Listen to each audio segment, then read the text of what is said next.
Hello everyone and welcome. I'm Mel. I'm here today with Zoe. Very excited to be here with Zoe today. I'm hosting these in conversation videos, which I hope will be interesting and insightful for everyone. We're talking about body image, disordered eating, exercise, and more. They'll be across the different resources on our website, and they'll also be on our YouTube channel as well. Today we're going to be focusing on atypical anorexia. Anyone of any size can have an eating disorder because lots of people still don't know what atypical anorexia is. Generally in these resources, we're trying to avoid using any kind of diagnostic criteria. Just to keep it a little bit more inclusive for anyone struggling with food a little bit or with a diagnosis or without. But in this case with atypical anorexia, we felt it was important just to talk about that diagnosis and what it actually means and pick it apart a bit. So that's what we're going to talk about today. And I'm really excited that Zoe's here because I've been following her on Twitter for ages and she's just wonderful. So you're a mental health and eating disorder warrior, TEDx speaker, amazing TED talk, and book. Here it is. So author, speaker, warrior, hero. Is that a good enough introduction? Oh, thank you so much. That was so lovely. So for the benefit of the audience, are you okay to just explain what atypical anorexia is? Yeah, absolutely. In my personal opinion, I truly believe that atypical anorexia is basically anorexia with a hint of fat phobia. Mm-hmm. Let me explain why. Basically, again, I'm only talking about my experience. Forgive me, I hate this phrase, but I kind of ticked every box that you would associate with anorexia. Not just the physical symptoms, but the mental symptoms as well. However, because my weight wasn't low weight, because I remained a normal size, I wasn't taken as seriously to begin with. It was missed by professionals, and I was left to struggle for years before getting the help that I needed. And so it's really dangerous then, potentially, when medical professionals aren't thinking that people have anorexia because effectively they're not thin enough. Exactly. That I had, it's because I was in a larger body when it started, and because I lost, a fair bit of weight in a short amount of time, I was praised for my behaviours. I was congratulated. It was seen as a good thing. They didn't care how I was doing it, it was a good thing. And so, of course, that fed that core belief that my body was the problem, that I was the problem. Mm-hmm. He encouraged my disorder and allowed it to run wild. It just encouraged your eating disorder then. Yeah. So people in larger bodies often really do struggle with food, but it's awful that what ends up happening is that society, people around them, and medical professionals will just then promote weight loss instead, because weight loss is seen as healthy, and that's definitely not the case, is it?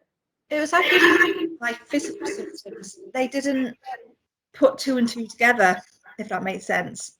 So, if I go into too much detail, my heart really, really struggled. I was collapsing a lot, but they couldn't recognise that it was an eating disorder because according to that chart, I was healthy. So no, it can't possibly be that. Same with amenorrhea, fertility issues. It couldn't possibly be that I'm not, because the chart says healthy, so you must be. A lot of reliance put on that chart, isn't there? I know that you have some strong thoughts on that chart. I do as well. So the BMI chart, yeah, made in what, 1830 by over 200 years ago. 200 years ago, and we were putting so much reliance to have on a chart that is from over 200 years ago, made by a mathematician, astronomer, who made it for population as opposed to individual health, also focusing only on European men. So I mean, that's like lots of people who aren't. It would only really be used for European men then. I don't understand how 200 years later there hasn't been something better developed. Mm-hmm. I've said this before, apologies, but 200 years ago we were still using leeches and cocaine to treat certain illnesses, and we progressed so much, and science is incredible. It just seems such a shame that people are still not getting healthcare and professional support because of this outdated chart. It just seems ludicrous. Luckily, obviously, the NICE guidelines have recognised that it should never be used for sole purpose of diagnosing someone with an eating disorder, and it does state that in the NICE guidelines. But yet, that's being missed still. Yeah, they're not quite going with that, are they? Oh no, but they're not. Yeah, so the NICE guidelines. So to me, when I was looking at it from the DSM-5 compared to the NICE guidelines, I was like the diagnostic statistic manual, like the big massive thing with all the diagnostic things in. It's a little bit confusing when I looked at those, because the DSM-5 does seem to give a breakdown of different BMIs, of under this BMI is this and under this BMI. So you can imagine if I was a healthcare professional, that I would look at that and go, that's got this list that we're using. The NICE guidelines are saying no, but they're kind of contradictory, right? And the problem with DSM-5 is obviously it says, at this weight you'll experience this, and at this you'll experience this, but everybody's body is different. No, I'm sorry. And again, use my own experience. I had the symptoms from someone that was like really low BMI, but I was not a low BMI at all. But yet I was still experiencing all of these symptoms. So it just goes to show, you can't diagnose someone just based on a chart. You have to look at the individual. You have to speak to them properly and acknowledge their struggles. Yeah. And this may also tie into, the NHS being really underfunded and eating disorders often being overlooked anyway.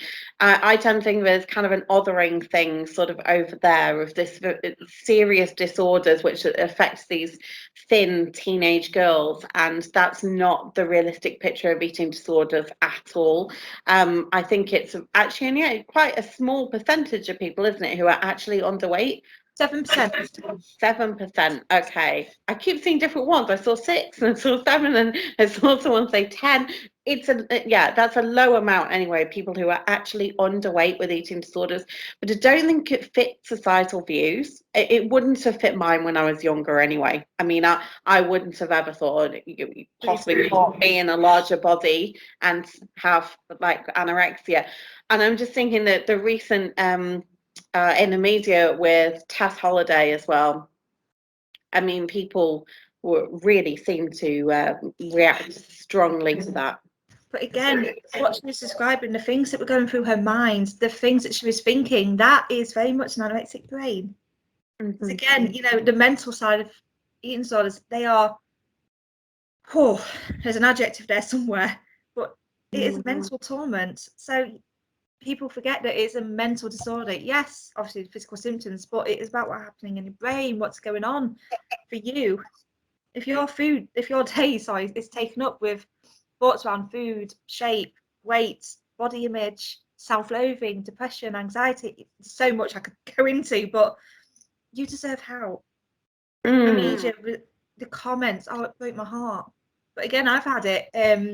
Every time I've been in the media or anything, sharing my story, I can guarantee the trolls that I get in my inbox or, in a comment section, it's just frustrating as a campaign. Because even though we keep raising awareness, going, you can struggle at any size, anyone can have an eating disorder, there's still a few people out there that just don't want to believe it, I think. I think there's quite a lot of people. It's just it's a really difficult one, fighting back against the stereotypical image of a slim teenage girl with an eating disorder. And I think more people are talking about it now, and the more we do, it's getting better, but it is taking a while to think that, also because there is so much casual fat phobia and weight stigma in the world as well. So it makes it very normal for other people to be able to comment on people's bodies when they're at higher weights and to be able to tell them what to do to lose weight.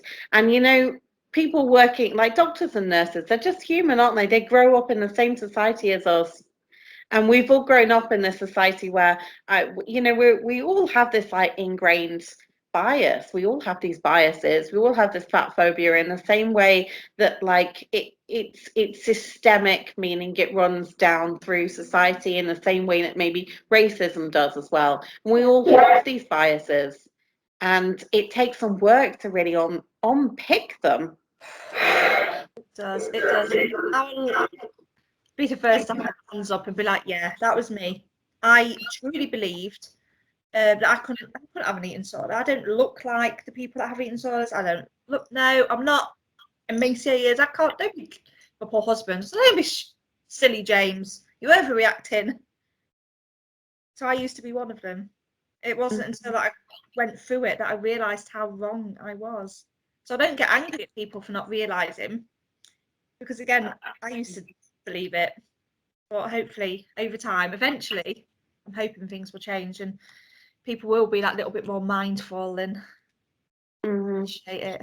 Yeah, as you say though, it's nobody's fault, is it, that this is the culture and the society that we grow up in tells us that thin is healthy and that being in a larger body isn't.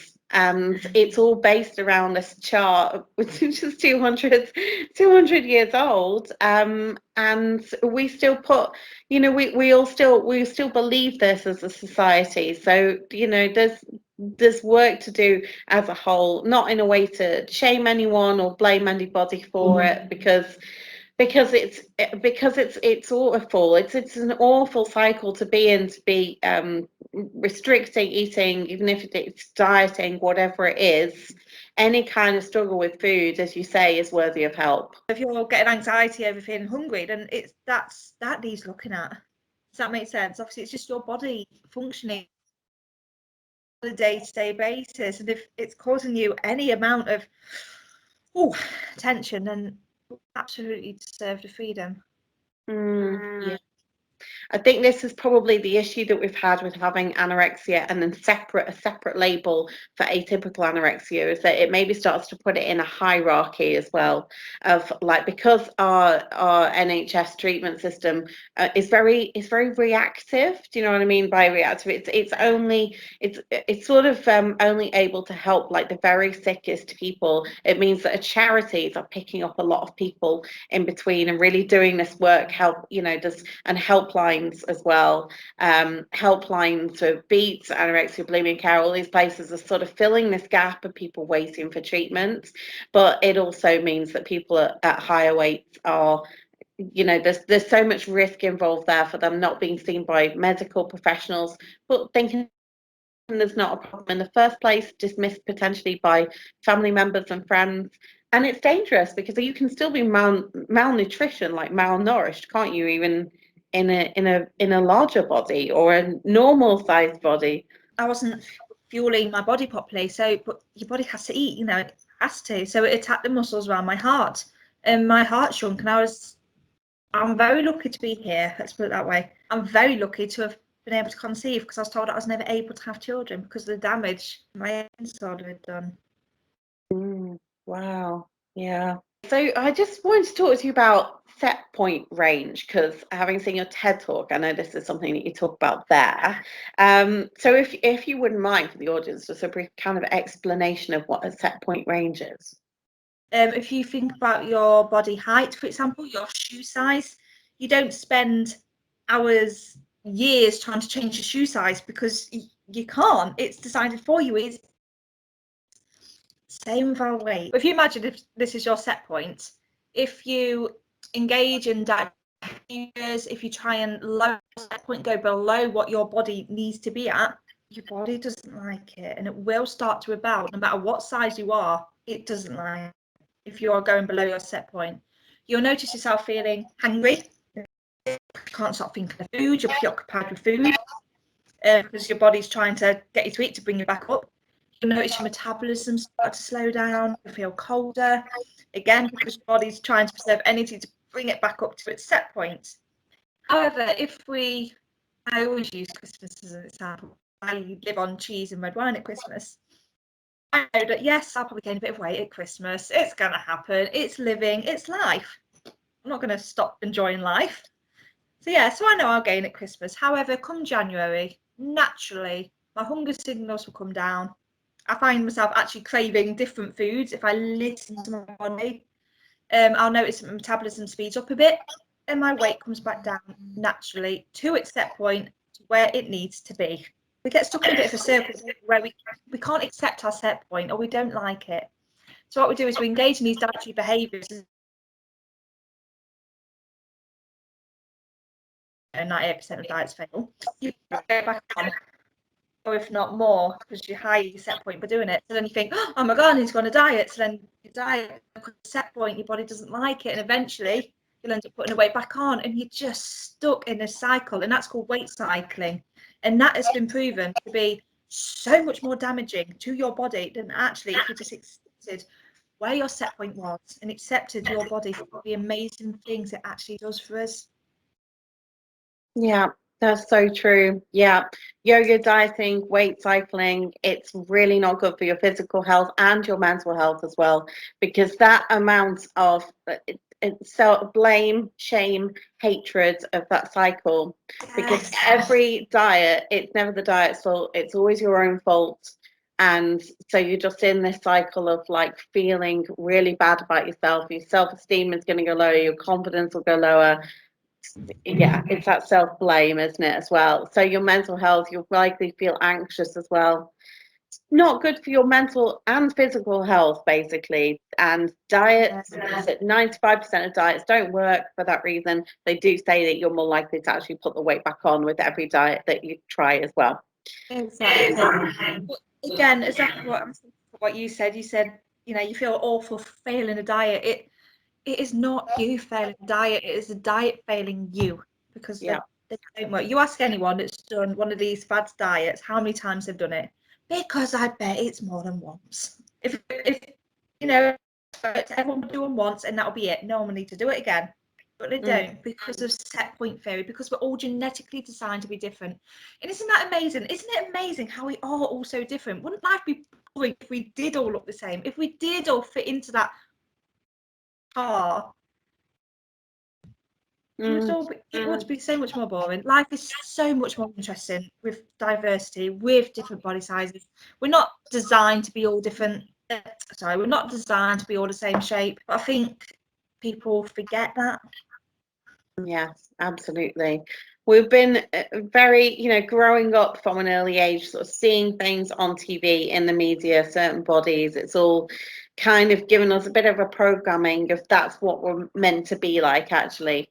And ultimately this makes a lot of people a lot of money, doesn't it? Because if people stop dieting, then a lot of places would not have quite so much money that they have. I mean, that's what diets are designed to fail. They wouldn't make any money otherwise, would they? If everyone understood that, genetics and also different things play a part in our weight, medication and hereditary conditions and things like that, if everyone actually understood this and actually listened to what we're saying, and we have all the science to back it up, it's not just me saying that, there's articles out there, but if people just accept this, the dieting industry will go bust overnight. But social media has a lot to answer for when it comes to this, because of the way certain algorithms work on certain social media sites. If you follow or like, say a personal trainer, one specific body type, the certain social media will pick up on it, but then it will suggest pages like that for you to follow. So then you'll be like, oh, you follow them, and then it'll suggest more, and then you'll keep following and liking, and before you know it, you've fallen down this rabbit hole almost of what is seeing one specific type, because that's what your algorithm's set to. So then if you don't match that type, then it's you that's wrong, because you've got all of these people that look like this and you don't. So it must be your fault. I always recommend to everyone to, just diversify that newsfeed, follow loads of different amazing people, and acknowledge that we are all different and celebrate that instead. Yeah, absolutely.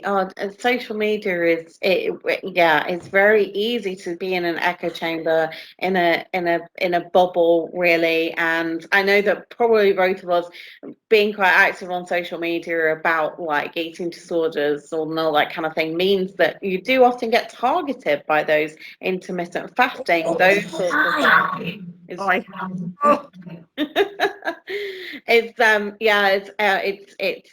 really dangerous. It's really dangerous because it shows that they're actually targeting people potentially, who talk about eating disorders, talk about body image or anything like that. They're actually targeting. Yeah, it's scary. It's scary how much social media knows. But then the other side of it is this really positive side of where I've met amazing people. Exactly. You know what? Once I kind of completely detoxed my social media, if you like, once I realised what had happened and unfollowed everyone and rebuilt my newsfeed, if you like, I have met the most incredible people out there, like yourself, like fellow campaigners, people fighting for similar causes that are just phenomenal human beings. So social media, yes, you know, I'm a big fan of social media. I love it, but if used correctly, and as long as the dangers are taught around, you know, how the algorithms work, for example. Yeah, it's having awareness of that, isn't it, really? It does worry me for quite young or quite vulnerable people that, you know, yeah, I started Instagram a lot later than my other social media. So I purposely chose that I was only going to make it body positive sort of space. So I started following lots of people like yoga teachers in larger bodies and just, you know, people with very different experiences to that of my own. A lot of people of color, a lot of trans and non-binary people, because I don't understand those experiences. So I need to hear those stories and I need to see those people. And it's made a huge difference. It's amazing that social media can be so positive but so negative at the same time. But I think most of us are now aware, because there is that awareness that what you see on social media isn't necessarily real. And obviously, like I said, the filters, I never use filters. None of my pictures have filters because this is me. I'm not going to slap a filter on it because then it's not me. Does that make sense? So I am dead against filters, I must admit. Yeah, absolutely. Yeah, I mean, you are very authentically yourself, you know, online. That's why I've liked you from the start, because you've always been so open and honest about your journey, and you know, you've come so amazingly far doing this amazing TED Talk, which I've always been very, very jealous of. And I know from reading the bit in your book that was a big deal for you to do that TED Talk. I had the most amazing team behind me. Imposter syndrome, you know, I've been very, very lucky with my support, very lucky. And I always say to anyone, find your cheerleaders and don't let them go. You know, I realised that when I was in early recovery, I had a lot of people that just suck out your good mood, feel good, but you say, oh, I'm doing this, and they're like, what are you doing that for? Why are you doing that? It's a waste of time, and it just pull you down like a drain. But I used to call them mood hoovers. But then I realised that I don't need these in my life. People that are kind of like, yeah, go for it, do it. Let's do this. What can we do to put in place to support you doing this? And those people have been by my side throughout my whole recovery journey, just cheering me on and leading the way. And so important to have cheerleaders in your life, egging you on. Yeah, absolutely. So kind of thinking about your journey from sort of recovery into the campaigning and the activism you do, have you found that this is kind of, because I know for a lot of people it's probably that giving back or that having a voice or turning that anger into passion. I've certainly had, you know, a channel for my own anger. So I'm wondering if that's been the case for you. Has it been a sort of extension of your recovery? Pretty much everything you just said. It's like I was always told that, you know, my voice didn't matter. I don't deserve a voice. You don't speak, Zoe. Oh no. You are at the bottom of the pack. No one's gonna listen to you. To actually get on that stage and do a TED talk, I was like, I have a voice, I'm going to use it. And that was why I was so nut, but it was like, no, I'm gonna do this. And then having the feedback that I did only spurred me on a bit more. And then meeting so many people that are struggling with like atypical anorexia, with food and weight issues, but aren't getting help because of that label. It just makes me angry. So then I'm like, right, I'm gonna continue to do this. So then I get fueled a passion with anger almost. And then but then you get days where you get messages through social media. I had one the other day going that they just read the book, and oh my god, I'm getting emotional. But it said that they've now got rid of the scales and got rid of the fitness tracker because of that book. And I was just like, oh, but and then that's why I do it, because that all I said when I was writing this book, if it helps one person out there, then it's been worth it. I haven't that message. It's like, yeah, worth it. You've done it, and that's just the one person who's reached out to message you about it as well. I'm sure there's a lot more that will get so much from it, and maybe won't send that message as well. So I love it. It helps me, you know, when you're having those really bad imposter syndrome days, those really bad days, but I'm not actually doing anything good. I'm a waste of time. No, I actually look back at those messages, and it just helps me keep level-headed, if that makes sense. It's like, oh no, actually, come on, Zoe, you're doing all right. You know, keep going. Yes, yeah, absolutely. It's nice to give yourself a reminder. It seems like you've built yourself an amazing toolbox through your recovery, and you've got really supportive people around you as well. Like you mentioned your husband, your book, and how he's just been so supportive. You know, and you're saying find your cheerleaders. What have you got any other tips or anything else you'd like to say to the people watching? I do talk about self-care a lot. However, self-care shouldn't be used instead of treatment. But you know, if you're in absolute crisis, you need support, not just a bath. A bath ain't gonna help. But for maintenance, you know, if for maintaining your mental health, self-care is of course so important. However, I was convinced that I was doing self-care wrong because it didn't look like colouring in and face masks and bubble baths, because I have ADHD, so I can't sit in a bath and relax because my mind won't switch off and relax in a bath, because now I'm thinking about what I've got to do in the next 20 years of my life, and oh my gosh, I'm having a crisis here. So for me, self-care is, I need to involve all my senses. So music is my go-to. I play the flute, so I'll get my flute out and I can listen to what I'm playing. Obviously, I'm focusing on my movement when I'm playing, the sounds, all the senses are going. So Yeah, and breathing. Exactly. Find something that you enjoy doing and just make sure you do it. Because we get so busy, don't we? And overworking is glamorized almost. It's like, oh, I did this many overtime. It's got to stop. I said no to overtime, but instead I went and stood in a garden barefoot and did some deep breathing. That interests me more. Yes, that's what we should be praising and encouraging. Yes, I think there's too much of a focus on go to work hard, work full time, like go to the gym afterwards, be healthy, be this thing, sculpt your body. It's just all these messages or all these things that we've been taught. It's so much, isn't it? It is such a lot. And self-care, finding your own self-care, definitely. Exactly. Yeah, because it's not for everyone. Just go and have a bath isn't, and yeah, if you, if you can't just sitting and meditating, that was something I could never do, because you want me to just sit alone with my thoughts. Exactly. You know what? Self-care is such a personalised thing, and I think it's been a bit lost. Do you know what I mean? With all the sometimes crisis intervention teams, like, oh, go and do this. It doesn't work. Find something that you like, but don't just find one thing. I've still got on my shelf over there is a jam jar full of lollipop sticks. So if I'm feeling burnt out and I don't know what to do, I'm having thoughts that I need to, I should restrict and do this and exercise, because that will solve life, clearly.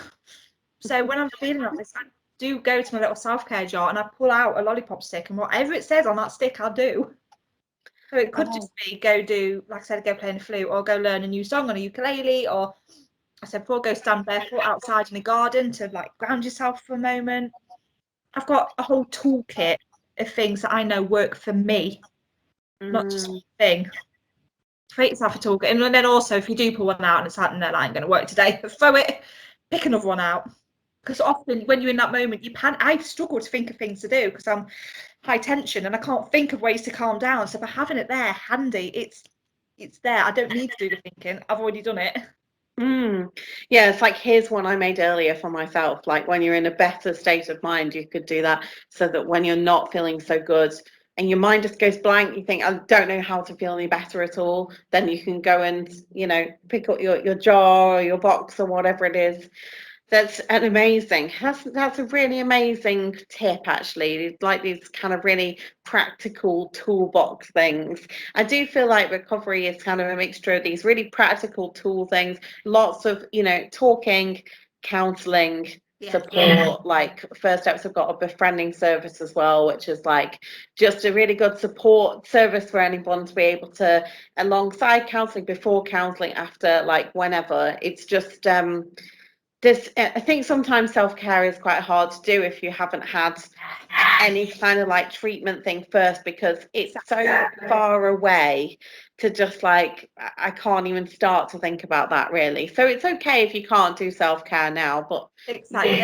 yeah, Self-care is like maintenance. I said at the beginning, didn't I? Self-care, it's like a maintenance. It keeps, once you've been through everything, you know, in that, not a relapse stage, but it keeps you focused on recovery, if you like. It just keeps you in that mindset. Yeah, absolutely. Oh, this has been brilliant. So yeah, you need to find your cheerleaders, create your own toolbox, find your way into self-care when you can, speak out, talk to people, counseling, befriending, access services, speak out. You know, all of these things are so important, and that, I guess, the takeaway message that I kind of want to say from this is that when you're at any size in any body, Don't that I was so lucky that the damage that I did to my body was reversible. My heart has mended. Yes, I'm still a bit weak in that area. You know, I still get really out of breath really quick and I still struggle.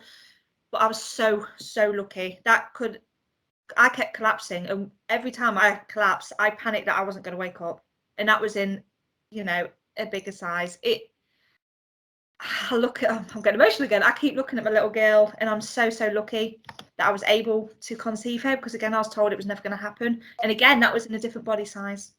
You know, it's not just you have to be a stick to have all these issues. It's not the case. Anyone can struggle, any size. The symptoms are there. And again, it is the mind as well. If your days are preoccupied with food thoughts, low self-esteem, struggling with emotions, depression, all that, you deserve help. Of course you do. And don't let anyone tell you otherwise. Yeah, absolutely. It's such an important message. You deserve help no matter what. And the sooner you can do that, the sooner the better. So yeah, I think that's a good place to leave it. I feel like you've just been such an amazing inspiration for me to talk to, and I'm sure that anybody watching this will get so much from it. Just thank you so much for being here. Thank you.